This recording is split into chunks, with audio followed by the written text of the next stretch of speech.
Hey, this is James Helder for iFILM London. With me, I have one of the leading lights of British film, Martin Compston. How are you, Martin? I'm good, James, mate. How are you? I'm very well, thanks. Cheers, pal. It's good to hear your normal accent. I know, it's been a full-on month. It's the first time all this lot have met me as a Scotsman.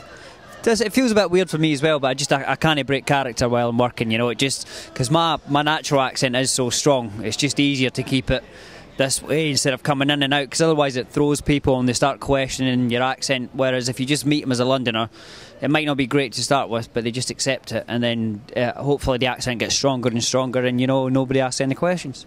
Seriously, by I'd say day 5, I think you had settled in to being a Cockney. Like, your accent was almost perfection, to be honest. Well, it's the thing is, which is kind of lucky for me, is most of my dialogue is the voiceover. I mean, the voiceover is quite epic. I think it's just it was for me. It's when Paul Anderson and then Neil Maskell and even Little Ro, they're so Cockney. Not Cockney.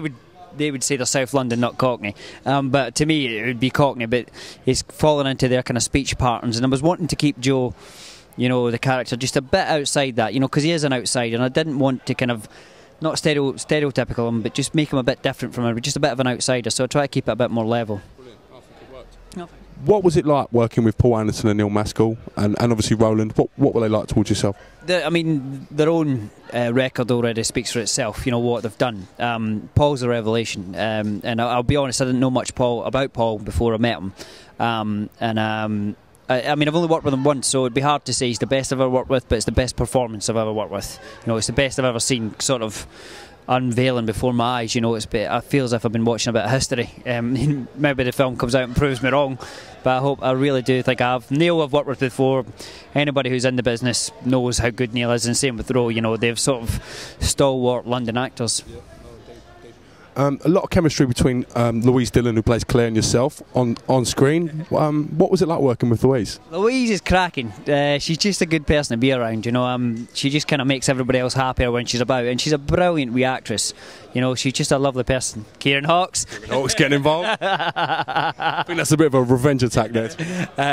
She's a lovely girl, and I think she'll go far. I do indeed. No, great actress, great actress. What was the direction you received from Kieran Hawkes like? He seems to be, to me, such a chilled out kind of guy, and his direction and his whole mannerisms are just.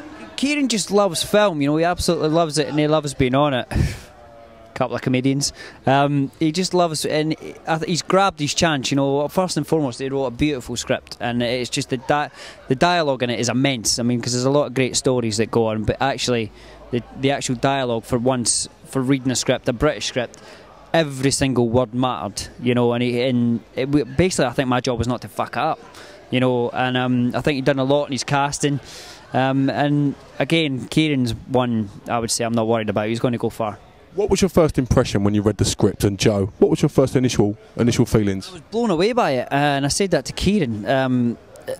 As I just said, I mean, it is a great story, but it's just so rare to read a script when the dialogue is so good, and you just have to hit the beats as opposed to going, right, this is a good scene, but I can change that line here, I can change that.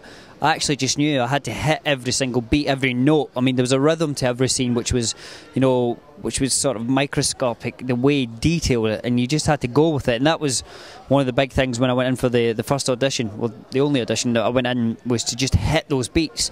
And he said that to me. It was one thing he kept, because there's a lot of yeah, and reading it, it might look a bit daft just because I say yeah about a million times in the film, but everyone is loaded, you know, and they all have a kind of subtle meaning. And I think he got the fact that I got that.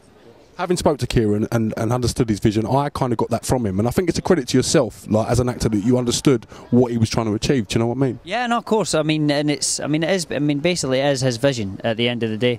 James' friend, everybody. And I mean that. You can tell we've just rapped, can you?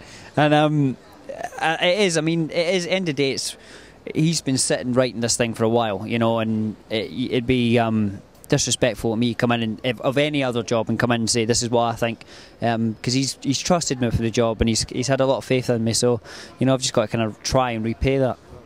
To be honest, like, I'm not going to big you up too much, obviously, but I thought you'd done a great job, mate. To be honest, you handled yourself really well. Very kind of you, pal. Thank you. I really look forward to seeing the final product. Like, I've got a little. No, actually, I can't show you. You showed me a wee pig, but we've got an exclusive coming. Not just yet. Not just yet. Not yet. credit though. Thank you, guys. Well, Martin, I say thank you for your time and best of luck in the future. Thank you very much. Cheers.